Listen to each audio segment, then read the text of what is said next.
Olá, meu amigo, minha amiga, eu aqui novamente, a gente bateu um papo hoje sobre um assunto muito interessante.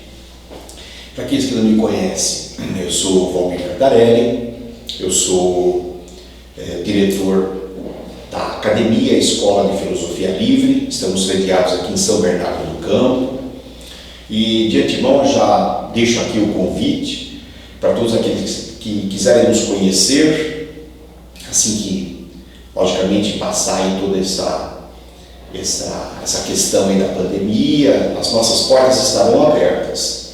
Então, se você gosta de filosofia, se você gosta de psicanálise, se você gosta do estudo da psique humana, então, gosta de história, a filosofia tem tudo a ver com isso, mitologia.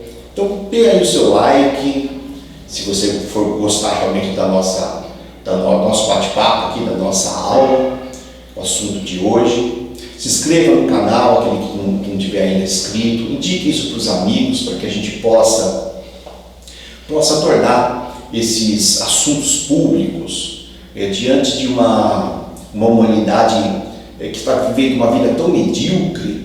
Nós estamos precisando, com certeza, de mudar de rumo. A humanidade ela precisa acordar, e isso acontece aos poucos. E se cada um de nós formos um instrumento, utilizando hoje, porque não a tecnologia que nós dispomos, um instrumento para levar boas coisas às pessoas, com certeza nós faremos uma diferença. Então, eu tenho uma frase hoje para vocês, nossa, aqui da escola, que se você quer efetivamente a melhor forma de ajudar o mundo, a melhor forma de você ajudar o mundo é ajudando a você mesmo. Porque se você muda, o mundo inteiro muda. Muda a sua visão de mundo e muda também a referência das pessoas que o circundam, em qualquer lugar que você esteja. Então, eu estou dizendo isso porque eu vejo muitas pessoas discursando que querem ajudar o mundo, mas com certeza o único caminho é a partir da mudança de si mesmo, não há outro caminho, porque não sendo adotado esse caminho, com certeza é mais uma fuga, na verdade é mais um covarde com um discurso bonito, né? Difícil é você mudar você mesmo. Isso é um trabalho de constância, é para isso que estamos aqui hoje. E o tema de hoje surgiu, na verdade, repentinamente. Quem é o seu mentor? Quem é o seu mentor? Eu digo surgiu repentinamente porque ontem à noite eu estive aqui para dar o último, arrumar o orquidário, dar o último retoque no nosso Tori, que fizemos no Tori. O Tori é um portal oriental para o nosso dojo de artes marciais, nosso espaço Perséfone.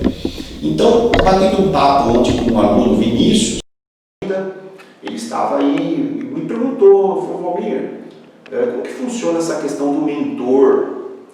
Como que a gente pode lidar com o mentor, fazer essa conexão, ou coisas assim. E aí ficamos batendo um papo, que na verdade é isso que estamos fazendo aqui. Eu trouxe essa conversa para hoje. Eu falei, então amanhã eu vou gravar uma aula sobre isso. Foi escrito, eu escrevi nessa noite um artigo que os alunos, os membros da escola vão receber, o artigo 251, assim que revisado, eu vou encaminhar para vocês juntamente com o link desse vídeo quando for para o YouTube. Então, um assunto que eu achei um assunto muito interessante, porque também muitas vezes a gente ouve de alunos ou de pessoas que vêm aqui conhecer a escola, que estão nesse meio da filosofia, puxa vida, eu quero saber quem é o meu mentor, então eu conheço o meu mentor e tenho conversado com o meu mentor, fiz ou não uma conexão com o meu mentor, mas olha, então o que seria de fato o mentor? A gente pode começar daí, sobre o que é de fato o mentor. Então, no sentido denotativo da palavra mentor é aquele que, por um conhecimento mais específico, uma sabedoria, é aquele que nos orienta é aquele que nós procuramos para receber ali um caminho, uma orientação de como proceder em determinado momento da vida ou com determinada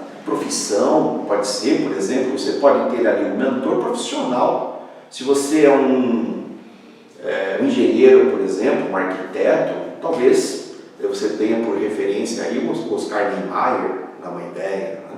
Ou qualquer profissão que você tenha, é possível que você tenha ali o teu mentor, alguém que esteja na área, por exemplo, artística, pode ter ali uma referência maior, um mentor que seja um artista renomado, algo assim, ou até, por exemplo, um livro que você tenha uma certa simpatia por um determinado escritor, mesmo que já falecido, pode considerá-lo com certeza como seu mentor, porque aquele livro que você costuma ler, buscar ali suas respostas, buscar ali uma orientação de caminho, então por que não dizer que ele é um mentor? Então, com certeza o ouvinte já percebeu que mentor, nós podemos ter diversos mentores, inclusive em níveis diferentes e para áreas diferentes da vida. Então, a palavra mentor é muito ampla.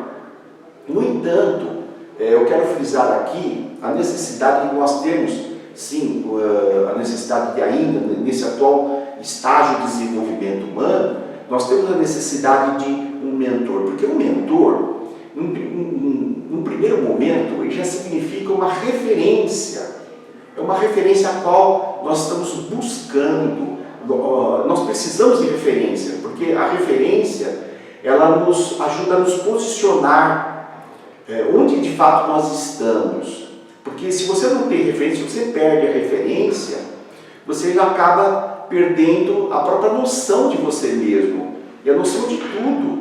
Pode perceber que tudo depende de uma referência. Se eu fizer uma pergunta mais básica, tipo, se essa estátua, por exemplo, aqui, né, essa figura, ela é uma estátua pequena ou uma estátua grande? Ora, você vai, para poder responder isso, você vai precisar de uma referência. Mas com relação ao que, Valmir? A estátua da Liberdade, bom, ela é pequena, mas a estatueta que eu tenho ali pendurada no retrovisor do meu carro, ela é grande. Então, eu preciso necessariamente dessa referência. E a referência, ela nos serve também, não somente para dar as respostas, mas para encontrar as nossas decisões na vida de uma maneira geral. Se nós falamos sim ou se nós falamos não para algo. Daí que a importância, entra a importância do mentor. Então, no sentido denotativo da palavra, como eu disse, é aquele que orienta. O mentor é um mestre, é a figura de um mestre. Ora, então, muitas vezes nós procuramos um mentor, isso que eu queria bater um papo com vocês, pelo motor errado. Ou seja, nós viciamos, é muito comum isso, nós viciarmos, né? Nós viciamos a nossa busca, viciamos já ali na base. E daí que está tudo errado. Daí que nós caímos num grande engodo, numa grande falácia, a falácia do mentor. Posso dizer assim. Bom, então eu relacionei aqui alguns motivos errados, motivos enganosos, pelos quais nós buscamos o mentor, pelo qual a gente quer buscar saber quem é esta pessoa, conhecer o nome, ou conhecer a fisionomia desse mentor. Então, primeiramente, eu quero dividir os mentores em duas categorias. A primeira são os mentores encarnados, e a segunda, naturalmente, por lógica, são os mentores desencarnados. Então, podemos ter os mentores desencarnados, que normalmente são mentores espirituais. Agora, há mentores encarnados, os quais também podem ser mentores espirituais, no entanto, a diferença é que estão encarnados. E quando os mentores estão encarnados, surge uma problemática aí. Por quê? Porque muitas vezes nós nos decepcionamos, nós nos frustramos, muitas vezes com esses mentores, porque fazemos deles uma referência superior, só que nós nos esquecemos que quando eles estão encarnados, eles compartilham das dificuldades do mundo também. E isso é uma questão a ser ponderada, a ser considerada. Então daí que muitas vezes os mentores encarnados não fazem muito sucesso quanto os mentores desencarnados. Por quê? Porque eles comem, eles precisam da higiene, eles precisam fazer as suas necessidades, e eles também erram, muitas vezes, ou erram de verdade, se desviam dos seus caminhos, ou algumas vezes isso é apenas uma visão equivocada nossa, porque nós fazemos de todas as coisas, de medida de valor, a referência em nós mesmos, ou seja, nós somos a referência de medida de valor do mundo. E muitas vezes, por equívocos internos, nós acabamos avaliando mal certos comportamentos, por não entender certos comportamentos, e aí nós julgamos isso errado. Eu vou dar um exemplo sobre isso, de mentor encarnado, e que foi, eu já vi isso, inclusive na internet, eu já vi isso sendo avaliado de uma forma equivocada, porque foi avaliado por uma pessoa que levou em consideração os valores da nossa sociedade e da época. Eu estou me referindo ao Mahatma Gandhi. O Gandhi, que todo mundo com certeza já ouviu falar, fez um trabalho, começou seu trabalho lá na África do Sul, no apartheid, e ele era um advogado, e depois foi para a Índia, ele trabalhou também a questão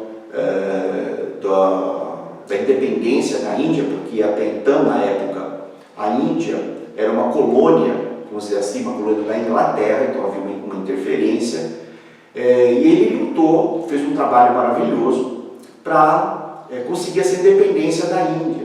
E ele trabalhou com uma ferramenta da paz. Foi muito interessante, ele acabou conquistando, acabou atingindo o seu objetivo, ou mal ou bem, acabou conseguindo atingir esse objetivo. Não obstante, depois no final ele ter sido surpreendido, porque acabaram dividindo a Índia no Paquistão, que hoje é o Paquistão, é o estado do Paquistão, por causa de uma disputa religiosa, onde havia ali os muçulmanos, que adotavam uma determinada religião, que é o Islã, e havia aí os hindus, exatamente, que adotavam a religião do hinduísmo.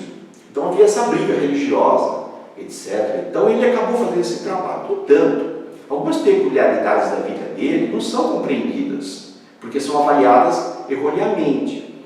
Então, de um mestre, ele pode ser desfigurado e pode ser colocado em dúvida, às vezes por um determinado comportamento, que mais especificamente, eu vou me lembrando de um agora, vou dizer, que foi quando ele fazia alguns trabalhos internos de meditação e alguns controles de sua vontade. Ele, num determinado ponto, não obstante ele era casado, ele fez um acordo com a esposa e que ele queria, ele cessou as relações sexuais com ela, então ficou abstêmio. E algumas vezes, o que ele fazia? Ele dormia e tomava banho, às vezes se banhava, com algumas mulheres nuas. E diziam então que uma dessas mulheres, ou algumas dessas mulheres, tinham menos de 18 anos, uma sobrinha, etc. Não existe toda essa história, essa polêmica em volta disso. Mas, na verdade, não existe nenhum caso onde ele tenha estuprado, onde ele tenha realmente cedido e tenha tido relações sexuais. Não se conhece isso. Mas o intuito dele era exatamente se provar, se colocar à prova de que ele não cederia ao voto de castidade dado.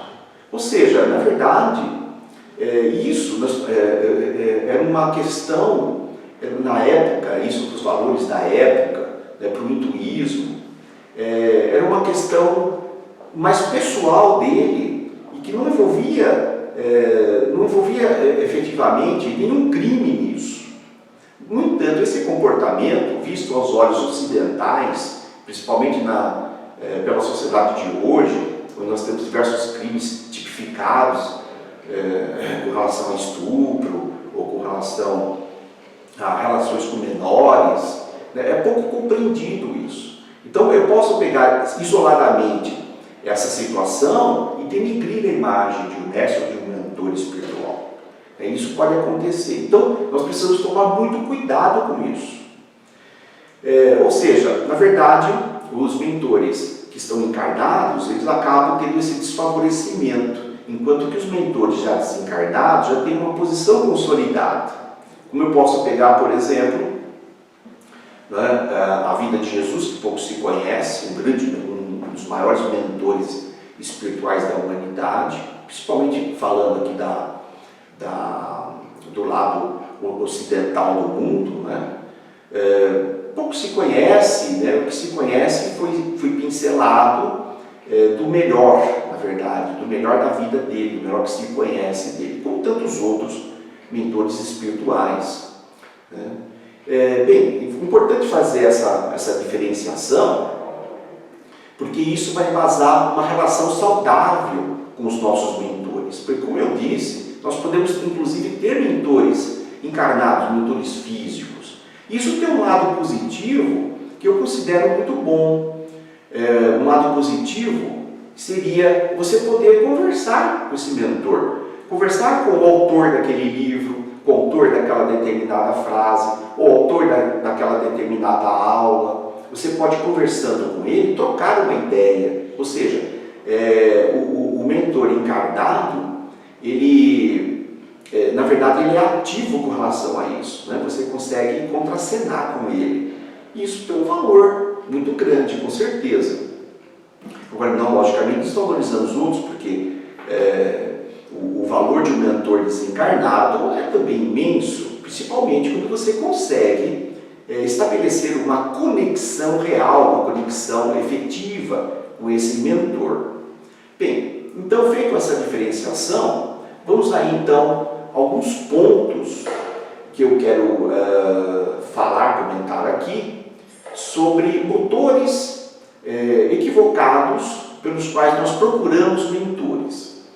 Estamos vivendo uma época onde existe uma tendência às questões espirituais. Então, daí que as igrejas conseguem capturar muitos adeptos, aliás, todas as igrejas, as escolas de filosofia, escolas esotéricas, né? Então, o que eu percebo na minha vida, tem mais de 20 anos aí especificamente com experiência nessa vida do esoterismo, da filosofia, das questões religiosas também, eu percebo muitas vezes que se cometem alguns enganos. Então, a curiosidade, né, os doutores equivocados, eu relacionei a curiosidade ela nos conduz muitas vezes a procurar saber questões espirituais, mas isoladamente, isso afastado de um comportamento ou de uma verdadeira busca de um ser melhor, de se tornar uma pessoa melhor. Então, a curiosidade, que muito embora pareça para alguns algo positivo, na verdade não é. Uma pessoa meramente curiosa, ela não contribui, ela não soma ao mundo. Uma pessoa curiosa, ela está simplesmente buscando atender o anseio da sua personalidade. Então, não há de se esperar nada dessa pessoa. A curiosidade em si, ela, pelo contrário, ela traz mais problemas que soluções. Pode perceber na sua vida, muitas vezes, ou algumas pessoas que se aproximaram de você, por mera curiosidade, que fazem perguntas, aquilo não dá absolutamente nada, não resulta em nada concreto, porque aquilo é uma curiosidade, é um motor vazio, é um motor muito efêmero, é muito superficial. Então, eu posso perguntar algo para você simplesmente por uma curiosidade, não porque efetivamente eu queira mergulhar no assunto, ou queira me inteirar no assunto, ou queira até me comprometer com o assunto. Então você pode perceber que as pessoas curiosas, normalmente, elas não se comprometem com nada, a não ser com a sua própria a sua própria curiosidade, a sua própria personalidade, uma personalidade, diria, pseudo-personalidade. Então ela não se aprofunda, ela não cria laços com as pessoas, ela não cria laços com as instituições, ela não cria laço com atividades, efetivamente, que a comprometam. E quando não há o compromisso, quando não há esse laço de comprometimento, ele não existe, eu garanto para você que não existe evolução. Porque a evolução, ela só acontece quando nós efetivamente estamos comprometidos com algo, comprometidos com uma ideia, um ideal, comprometidos com a idade, né? Daí que eu sempre comento com os alunos aqui da escola, falando, não adianta você se intelectualizar. Por exemplo, você que está aí talvez me assistindo pela primeira vez, que não me conhece, é uma dica valiosa. Nós nos enganamos, nós misturamos o que é intelectualidade com o que é evolução.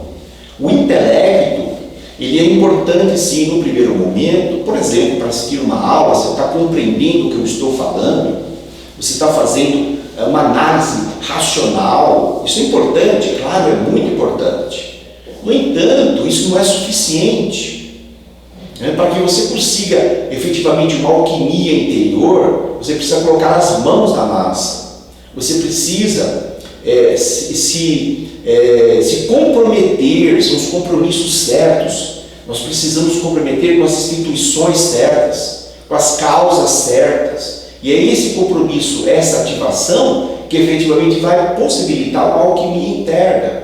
E o curioso, né, dentro da curiosidade humana, ela não desperta isso. Pelo contrário, o curioso, quando ele desvenda algo ali pelo qual ele está curioso, imediatamente ele já vai buscar outra coisa.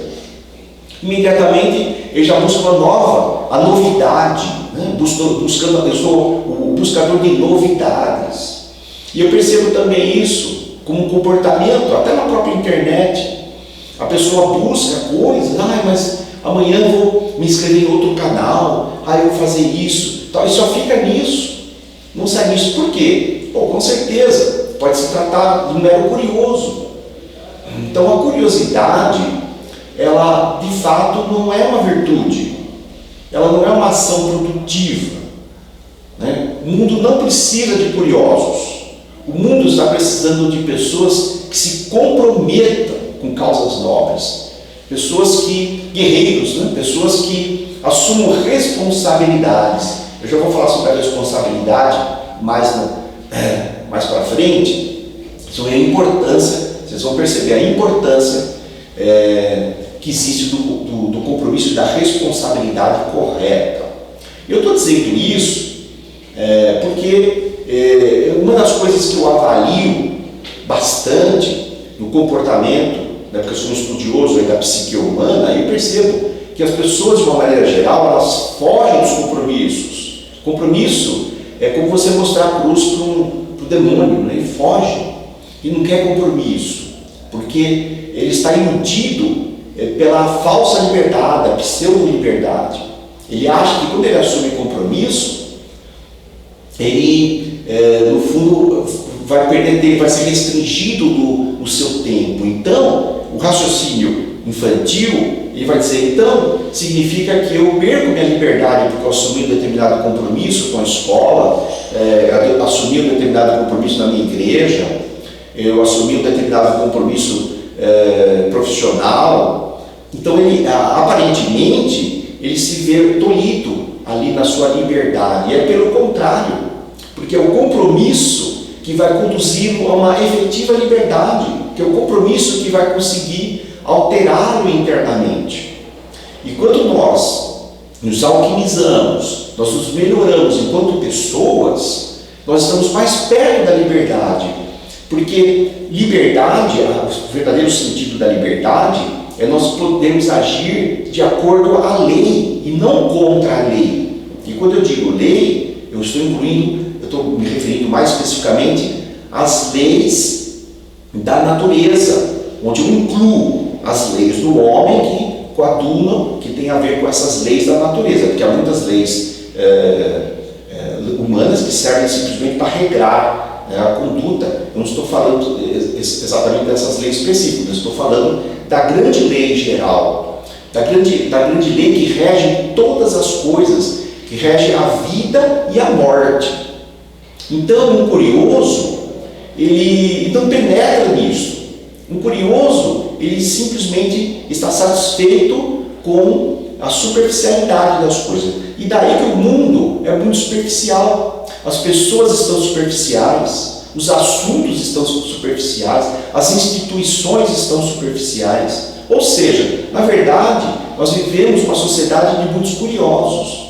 E o curioso, né, ele está buscando saber quem é o seu mentor. Ora, tenha certeza, por curiosidade, você nunca vai descobrir quem é seu mentor.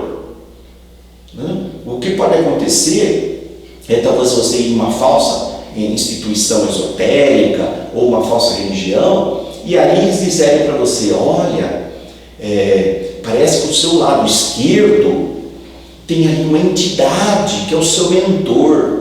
Olha, eu digo para você, não acredite nisso. Eu vou te explicar por quê. Primeiro, né, que o mentor,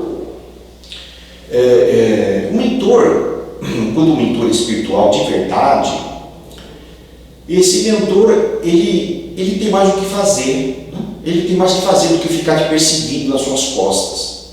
Porque quando a gente está falando de mentor, nós estamos falando de um ser de luz. E um ser de luz, ele está ocupado com as suas atividades.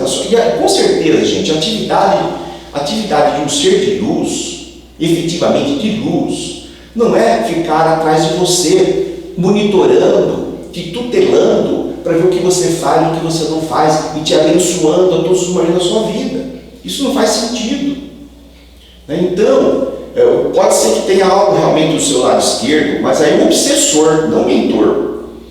Pode ser um obsessor. Por quê? Porque depende de onde a gente anda, depende do que a gente faz. Efetivamente, nós atraímos mais obsessores do que mentor.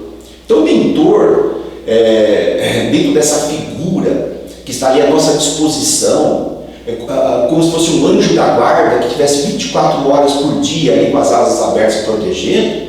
Por favor, isso não é mentor, isso é uma obsessão, ok? E eu sei porque muitas pessoas, elas gostam, isso já aconteceu comigo. Algumas pessoas chegam aqui na escola, meu mentor é o fulano, porque eu fui em tal lugar, fala que ele está atrás do meu lado, está atrás de mim, está do meu lado direito, do meu lado esquerdo, às vezes eu tropeço nele. Eu falei: olha, gente, isso não é mentor. E por que ela está falando isso? Por vaidade, né? Que é uma outra relação que eu coloquei aqui, a segunda, a vaidade. Por que a vaidade? Gente, nós nos achamos o centro do mundo, com raras exceções, raríssimas, que eu posso contar talvez nos dedos dessa mão. Como eu tenho já 2 aqui quebrados, eu tenho 3, então, para contar. 3. Ou seja, estou incluindo praticamente todo mundo nisso. Agora, é óbvio que existem níveis de vaidade e níveis de controle sobre essa vaidade. Ou seja, a questão não é nós termos os vícios, porque vício todo mundo tem.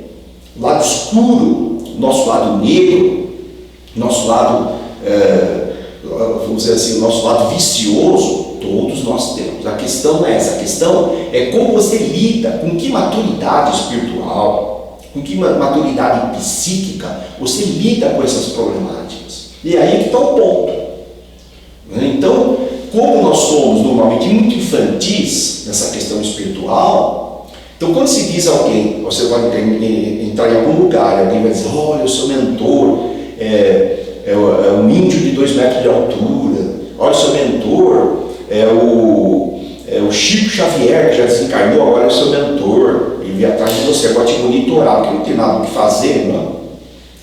O seu mentor é um anjo, é o anjo Gabriel, o seu mentor. Gente, até pode ser o anjo Gabriel, não há problema nenhum. Até pode ser o Chico Xavier, não há problema nenhum. Até pode ser um índio, um cacique, não há problema nenhum. Um preto velho, não há problema nenhum. O que eu discordo ele não vai estar ali monitorando você 24 horas por dia, porque isso não é trabalho de mentor. Eu disse que isso é trabalho de obsessor, né? Só que acontece que a nossa vaidade, ela muitas vezes nos supera. Então, a pessoa procura saber quem é o mentor. Por quê? Porque se eu disser, por exemplo, que o seu mentor é Jesus Cristo, você imagina, Jesus Cristo, seu mentor, que coisa maravilhosa, né? Jesus Cristo. Então eu tenho um mentor. Quem é o seu? Quem é o seu mentor? Agora nós vamos começar a disputar qual que é o melhor mentor. Por quê? Porque é a vaidade que está por trás disso. Então, perceberam que o propósito do mentor aí já se perdeu há muito tempo. Então, provavelmente já se perdeu lá atrás, quando eu fui procurar meu mentor pela curiosidade. Se fui procurá-lo pela vaidade, piorou. Piorou porque agora eu não tenho que fazer com esse mentor a não ser expô-lo através do meu ego, expô-lo, e que provavelmente é uma mentira, e provavelmente eu vou expor esse mentor como se eu tivesse uma relação muito íntima e muito profunda com esse mentor. Então imagina se seu mentor é o Buda, Siddhartha Gautama, ou se seu mentor é alguém muito conhecido, muito famoso. Então, de certa maneira, eu tenho ali uma relação, estou traçando uma relação entre este mentor e eu. Então, na hora que eu apresento que o meu mentor é Jesus Cristo, vamos supor, o meu mentor lá é o Buda, o meu mentor é uma outra entidade maravilhosa, desses grandes que ascenderam já a uma condição superior humana. Olha, de certa maneira, eu estou fazendo a minha própria propaganda. Eu estou propagando o meu ego. Porque nós, como essas entidades, se preocupam comigo, não é? E olha como eu sou importante. Esse que é o ponto. Quem sabe eu sou o centro do mundo e quem sabe eu seja o próximo Jesus Cristo. Só que eu não quero morrer na cruz. Eu quero morrer no Albert Einstein, quiçá, protegido por a melhor equipe médica do estado de São Paulo. Ou seja, eu quero os bônus, eu quero os louros, mas não quero pagar preço de nada. Então esse é o falso. O que eu estou falando aqui da hipocrisia. Existe muita hipocrisia quando nós falamos de mentor. Então quem é o seu mentor? Um outro motor que absolutamente equivocado que nós temos também por procurar um mentor é a mendicância. A mendicância. O que é a mendicância? A mendicância é algo que nós somos deseducados nisso. A mendicância. Então todo mundo pede, ninguém é fonte, todo mundo pede, todo mundo quer receber, mas não quer dar nada. Isso é mendicância. Então onde que está a mendicância? Olha, quando eu encontro o meu mentor, vamos supor que o meu mentor seja São Pedro, seja Nossa Senhora Aparecida, seja um mentor espiritual. Provavelmente cada um adota algum mentor. Olha, então o que eu começo a fazer com esse mentor agora? Eu começo a obsediá-lo. Então eu inverti, agora eu estou numa posição diferenciada. Então toda vez que eu tiver algum problema, que eu tiver dúvidas, que eu tiver questões da vida, ao invés de procurar colocar a mão na massa, procurar efetivamente colocar meu pé no chão e resolver as minhas questões pessoais, isso eu chamo de verdadeira espiritualidade.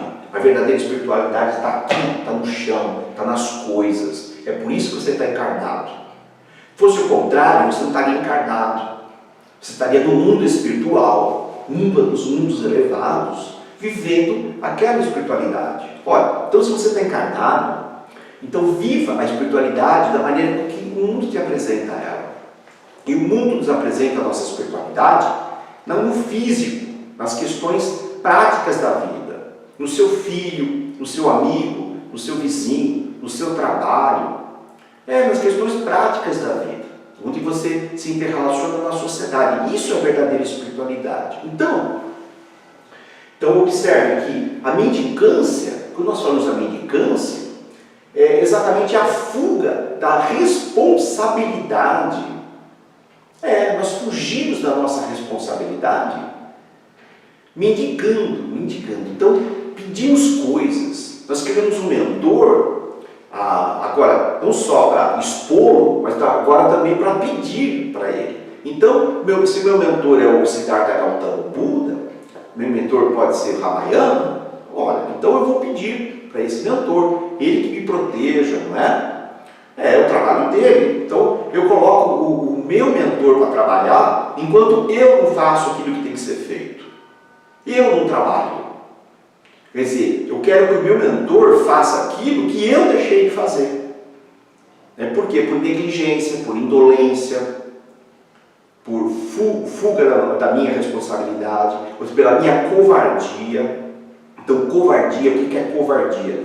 Covardia, a verdadeira covardia vem do coração, onde você foge das coisas do coração, ou seja, você foge dos seus compromissos verdadeiros, você foge daquilo que você veio fazer ao mundo, você veio dar ao mundo, foge das suas responsabilidades, e responsabilidade é um dos quesitos do amor. A pessoa que não tem responsabilidade, ela é incapaz de amar, porque o amor efetivo ele se dá quando nós assumimos as nossas responsabilidades.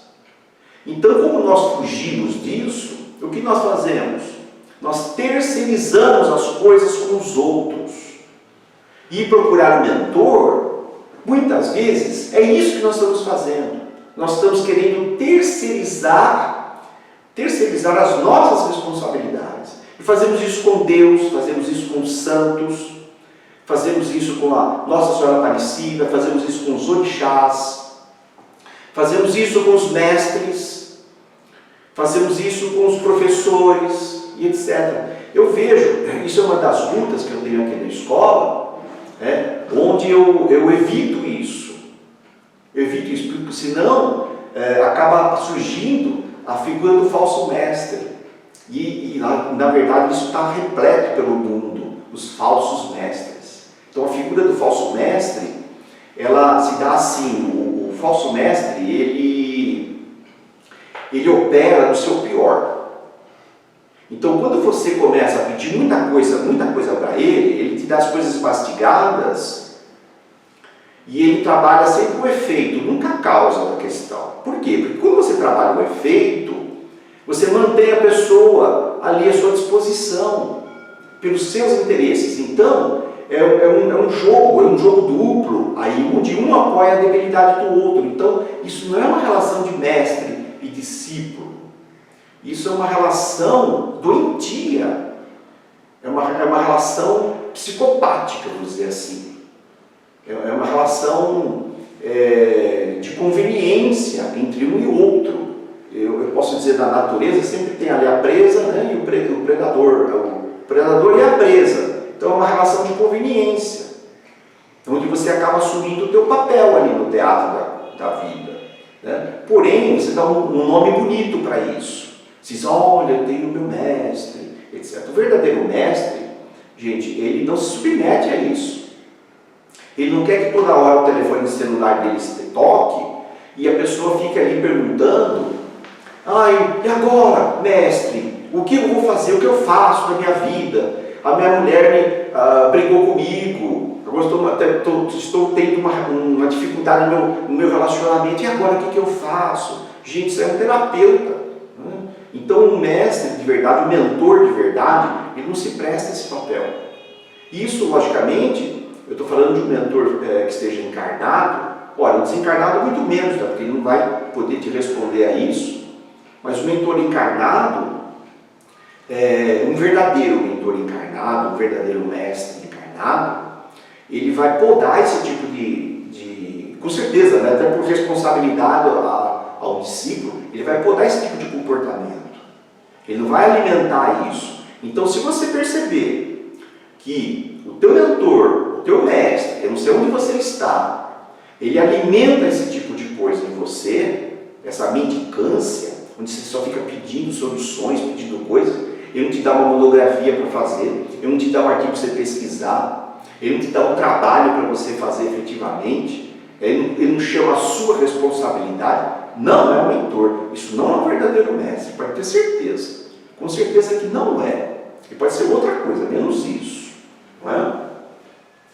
E eu já adiantei, já que o outro tema, que era a fuga da responsabilidade, né? Eu acabei já até emendando a fuga da responsabilidade. Muito bem. E olha como nós fugimos da responsabilidade. Só para a gente fechar esse tema, eu estava raciocinando aqui com relação ao todo da sociedade, e olha só uma postura que muitas vezes passa desapercebida pelas pessoas de uma maneira geral, mas observe bem, aqui no Brasil nós temos um serviço público, uma assistência social pública. Então, seja ela de aposentadoria, né, a previdência privada, e seja a questão médica, que é o SUS, são as UPAs, né, isso tudo um sistema de saúde, que visa aí atender a população de uma maneira geral, indiscriminadamente. Então, por exemplo, se você não tem convênio nenhum, você pode ir lá no SUS, você vai ser atendido, faz a sua carteirinha do SUS. Mas observe como nós fugimos da nossa responsabilidade. E a coisa se torna tão comum que passa despercebido e você acaba tomando aquilo como normal. A pessoa, ela bebe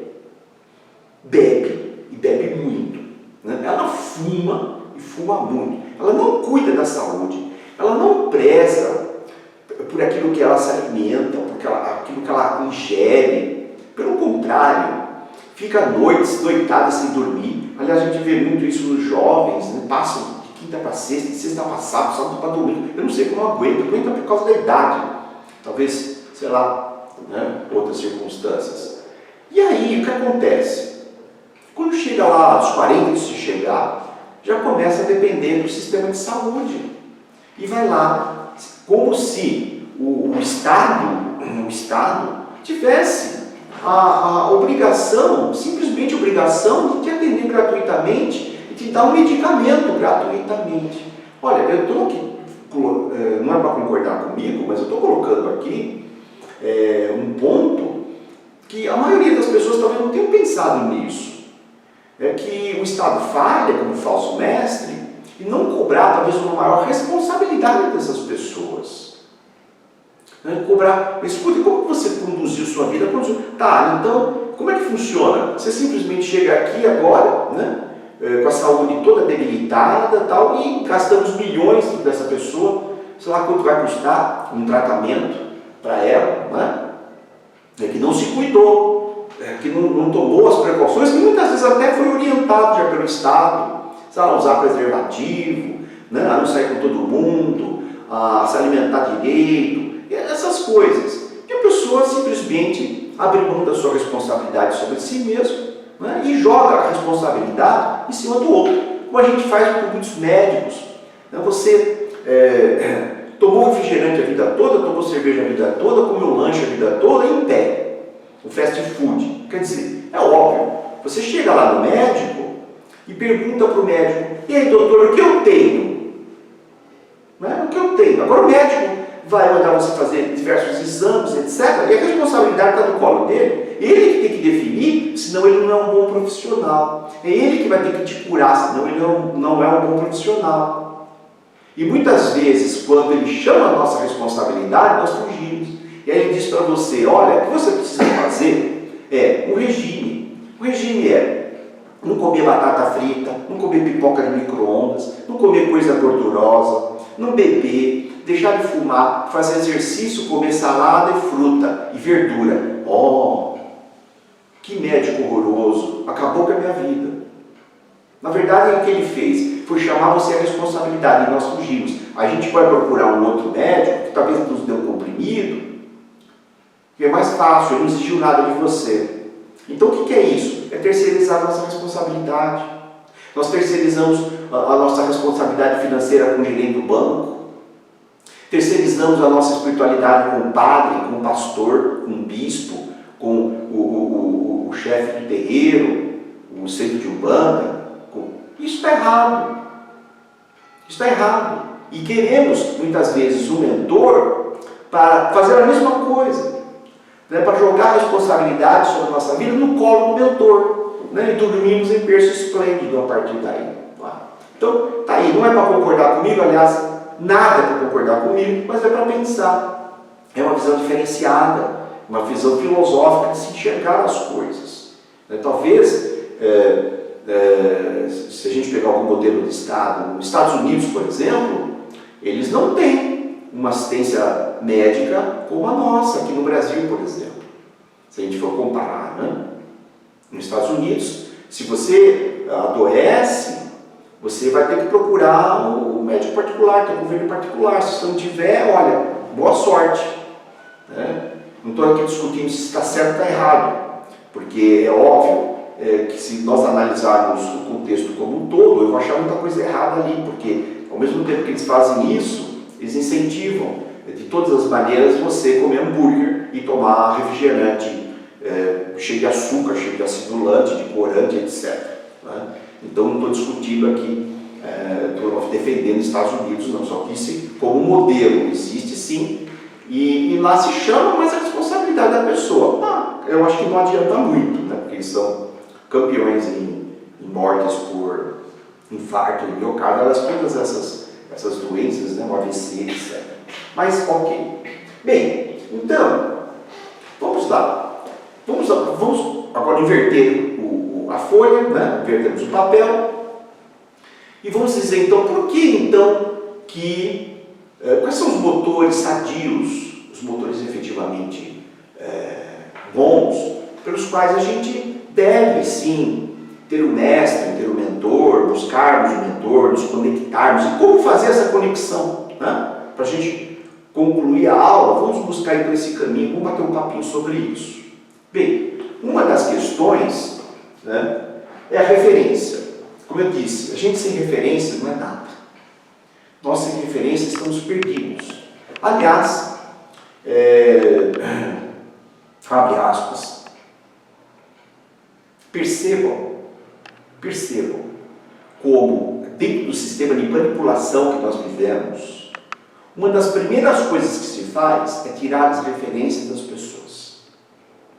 Outra coisa, nós tiramos as referências, né? Daqui a pouco a gente não sabe mais quem é, aliás a gente já naturalmente já não sabe quem é. Então quando tira as nossas referências, nós ficamos com aquela barata tonta, né? Você aplicou lá o inseticida, então ela não sabe onde está mais, etc, está virando, e a gente acontece idêntico.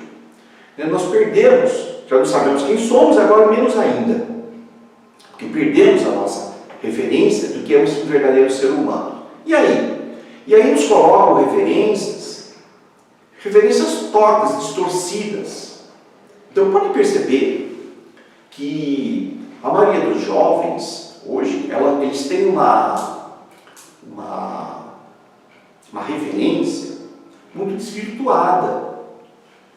Eu percebo isso até pela forma com que as pessoas se vestem. É muito interessante, você observa e elas copiam seus ídolos, copiam seus mentores, né? Copiam seus ídolos. E provavelmente estão copiando os ídolos errados, invertidos. Né? Nós temos aí diversas referências. Quando você começa a analisar a vida da pessoa, a pessoa é usuário de droga, a pessoa não tinha um emprego, não trabalhava, a pessoa foi, no resumo da vida, ela foi prejudicial até, não deixou referência nenhuma, tal. Mas são ídolos, são referências, são mentores. Algumas pessoas entendem isso como referência a se chegar. Isso está muito comum na nossa juventude. Né? Eu não quero citar nomes aqui, pontuar, porque não precisa, na verdade. Né? É só a gente analisar um pouquinho, com os olhos um pouquinho mais críticos no sentido analítico, né? E nós vamos já descobrir que são referências furadas, são referências de pessoas que não somam ao mundo. Pelo contrário, elas diminuíram do mundo, ao invés de somar. Né? Então, a referência é importante. Outro motor que é fundamental, pelo qual nós precisamos sim de um mentor, seja ele encarnado, seja ele desencarnado, é a busca de uma inspiração. Então, o que é uma inspiração para a vida? Inspiração é quando você entra no seu espírito, da inspiração. Eu inspiro. Então, eu busco a inspiração. Ou seja, eu busco me colocar no espírito. Isso é tão importante, né, que quando nós não temos a inspiração, nós caímos naquela pessoa não inspirada, ou seja, naquela pessoa vulgar, naquela pessoa comum, naquela pessoa medíocre, que não sabe nem por que faz as coisas, a pessoa não sabe nem por que está viva. Então, ela é uma máquina de reproduzir pensamentos coletivos. É isso que ela é, mecânica, é uma mecanicidade, é carga de uma mecanicidade. Então daí, gente, eu estou falando da maioria das pessoas, né? Felizmente ou infelizmente, não sei, é o que nós temos, é o que temos para hoje, é isso. São pessoas que não estão inspiradas. Então, a pessoa que não está inspirada, ela com certeza não é feliz. A inspiração tem a ver com felicidade, porque a inspiração ela tem a ver com o momento presente. É o momento que você está vivendo. Então, uma pessoa inspirada, não inspirada, quando ela não está inspirada, ela não tem nada para contribuir para o mundo e para as pessoas, e menos para ela mesma. Não contribui com nada, porque ela não está no espírito. Então, o que eu quero dizer com isso é que estabelece uma conexão. Daí já começou, né, comecei a responder como nos conectar. Estabelecer uma conexão com um mentor espiritual, com um mestre espiritual. Então imagina você conectado, você inspirado em Buda, você inspirado em Jesus, né? Você inspirado em Moisés, você inspirado em Maomé, você inspirado num grande ser de luz, ou podemos até reduzir isso, né? Inspirado em Platão, inspirado em Sócrates. Gente, é muita coisa. Eu inspirado em Sócrates, eu inspirado em Sêneca, eu inspirado em Zanão, inspirado em Pitágoras, imagina isso?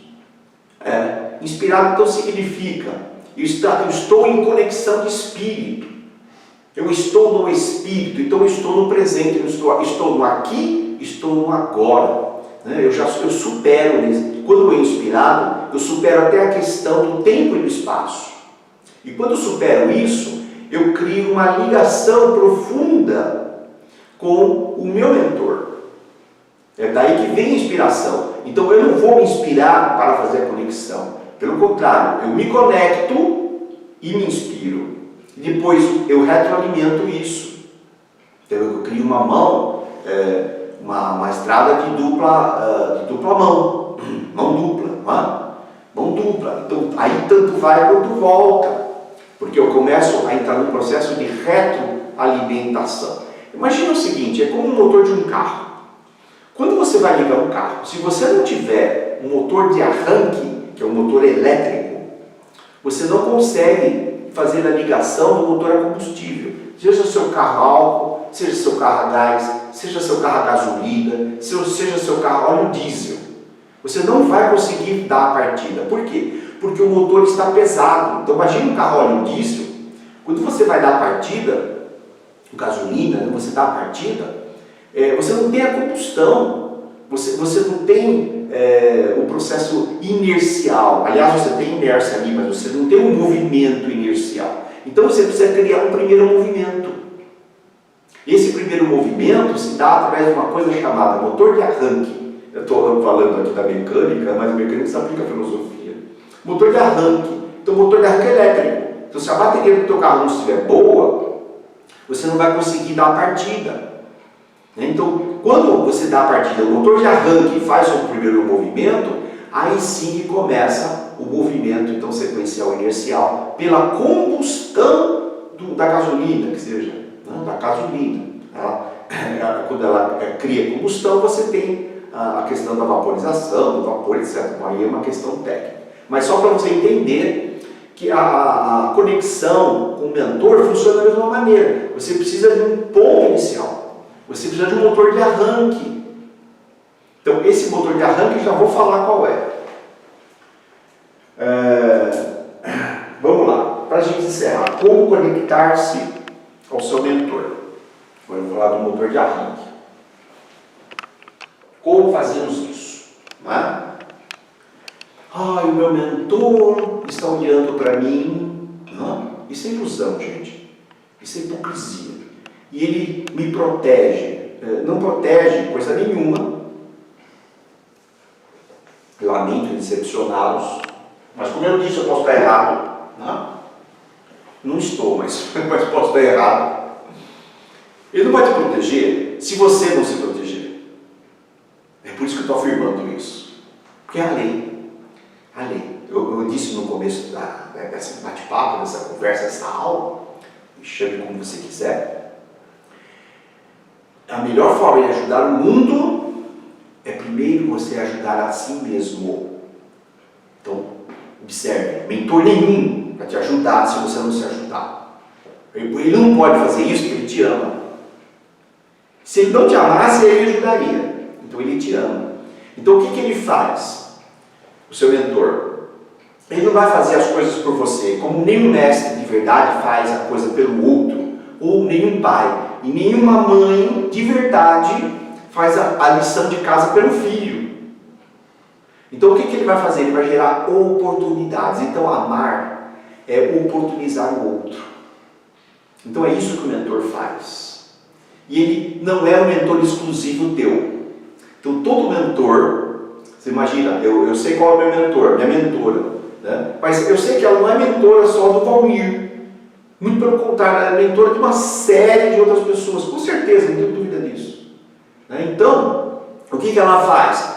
Ela cria oportunidades. Ela gera oportunidades. Por quê? Por amor. Então, cada um no seu raio. É isso que diferencia o mentor. O mentor, ele é definido pelo raio que você serve. Então, cada pessoa é o universo em si. Então, ela tem características específicas, próprias, peculiares a ela. Então, de acordo com a tua característica, cada um vai ter a sua, e muitas pessoas são semelhantes. Então, você pode ter mentores diferenciados ou mentores iguais. Depende. Agora, uma coisa é verdade. Esse mentor, ele vai gerar em você oportunidades. E você pode conversar com ele. Sim, com certeza que pode. Né? Se ele foi desencarnado. O encarnado, né, dispensa qualquer tipo de explicação. O desencarnado, ele conversa assim com você, através de uma coisa que se chama sincronicidade. Esse nome quem deu foi Carl Jung, quando ele falava sobre a sincronicidade de todas as coisas. Então, a sincronicidade é aquela música que você ouviu, um dia que você estava perguntando para você, meu Deus, o que eu faço nessa situação? Aí você ouviu uma música no rádio, colocou lá, a música está falando daquele assunto. Um livro que um amigo você abriu, um amigo te deu, uma revista, uma notícia de jornal, né, alguém que fez algum comentário. Então as coisas aparecem para você.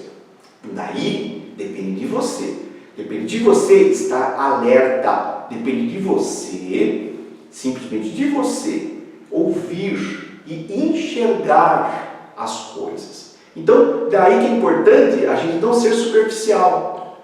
Então, quando eu falo de um mentor de verdade, logicamente, eu descredenciei todos esses motores primeiros que nós conversamos. Se é o seu caso, descredencia isso. Então, como achar um verdadeiro motor? Olha, para que os mentores possam nos ajudar, nós precisamos primeiro nos ajudar. Aí que está a dica. Quero achar meu mentor, siga isso. Não tenha curiosidade, não busque o seu mentor. Seja você mesmo. Não queira ser um mentor. Siga simplesmente uma luz através desse mentor. É a luz a qual o mentor representa, o mentor serve.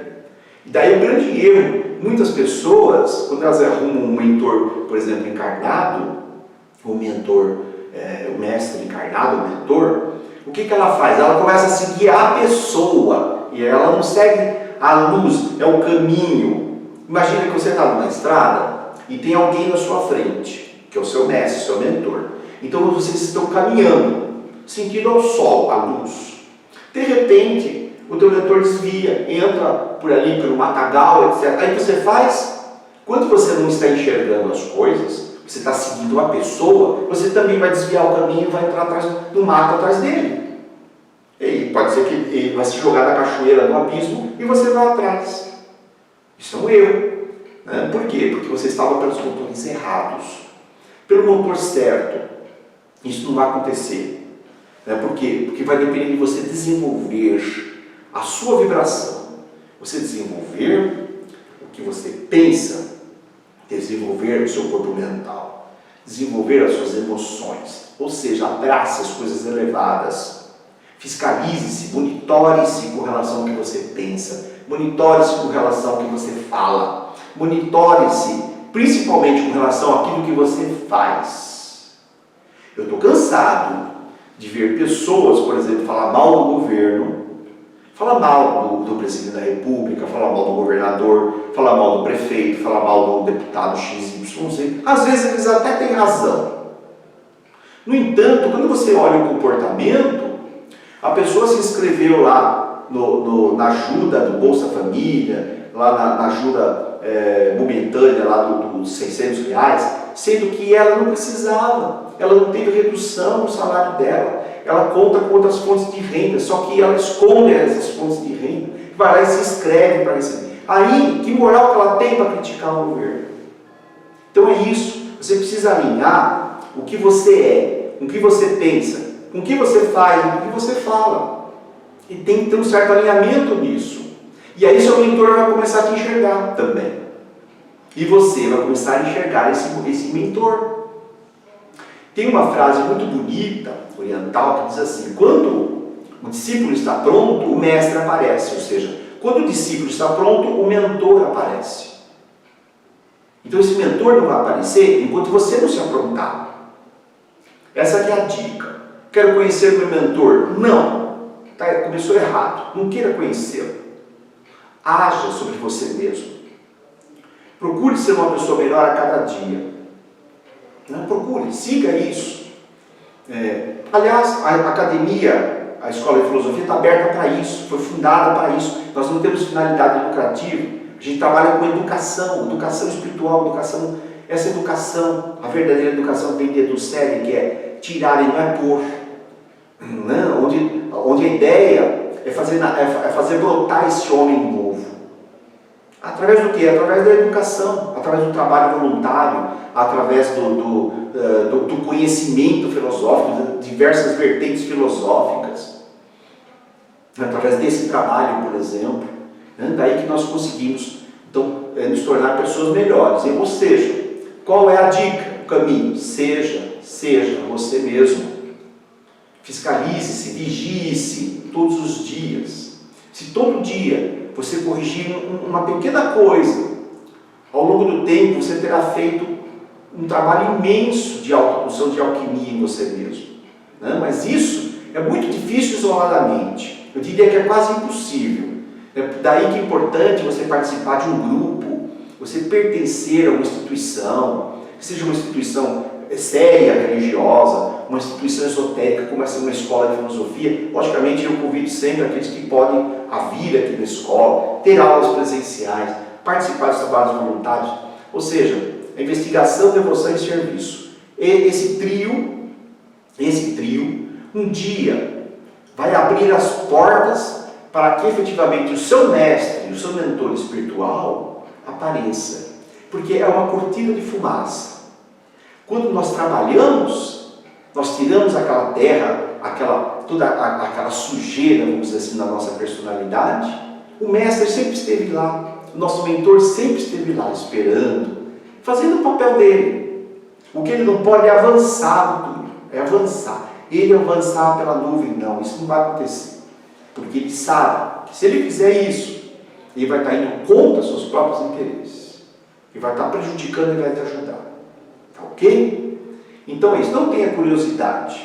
Um dia ele simplesmente vai aparecer, ele vai se revelar através de um livro, vai se revelar através de um sonho, pode se revelar de diversas maneiras, gente. Através de um processo meditativo, como foi meu caso, né? Ele vai se revelar através de um amigo, através de um filme, alguma maneira que você vai reconhecer. Só você vai poder reconhecer que de fato ele é o teu mentor, e muitas vezes você vai saber o nome, você vai saber a fisionomia dele, dependendo de cada caso. Tá ok? Muito bem, então obrigado para aqueles que gostaram, que assistiram até o fim. Não se esqueçam de inscrever o canal, indiquem esse vídeo para os seus amigos, vamos ver esse mundo, vamos encher esse mundo de coisas boas e elevadas. Tá? Muito obrigado.